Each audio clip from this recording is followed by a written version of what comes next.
Hello again. The news that the University of Leicester is planning to drop medieval literature from its English courses will perhaps have escaped most people and seemed of little importance to those who did notice. After all, what does it matter if a provincial university in the middle of England stops teaching students Chaucer's Canterbury Tales or Malory's Morte d'Arthur? As the management of the university explained, students expect to see the curriculum decolonised and would rather have modules on race than they would study hard texts in difficult languages.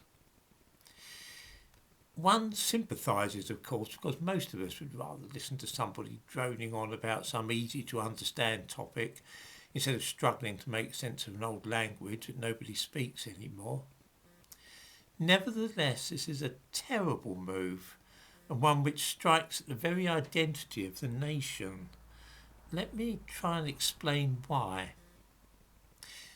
Most peoples, most nations, have foundation myths.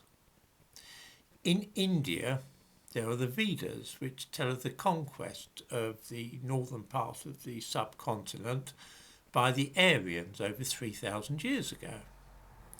The United States, of course, has things such as Paul Revere's ride, Washington crossing the Delaware, and the treachery of Benedict Arnold. In England, we have Boadicea, King Arthur, Hereward the Wake, Robin Hood. It doesn't matter whether these people and events were real, if they actually happened. That's not the point.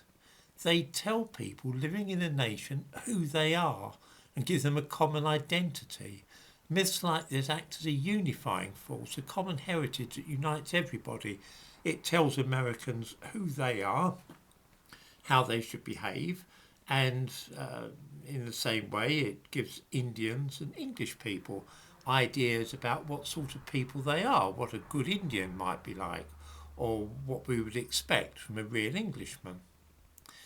This is why it matters when a university decides that they want to abandon Malory's tales about King Arthur and replace them with decolonisation. It's a way of taking an axe to the roots of our culture. I think we all know what is meant by colonisation in this context, that is to say English literature. It will mean abandoning English texts like Beowulf and the story of King Arthur in favour of stories written by immigrants to England. It is part of the great project to erase specifically English history and culture and replace it with that of other nations and other cultures. Looking at foreigners who had come to India instead, let's try and think about that for a moment. If Indian universities began teaching Rudyard Kipling's Gunga Din instead of the Vedas. That sounds so mad, and yet it's exactly what is happening in England now. When people give up their history, legends and myths in this way, it's a beginning of the end for them. Within a generation or two, they'll stop being a distinct people or nation, which is perhaps part of the plan in this case.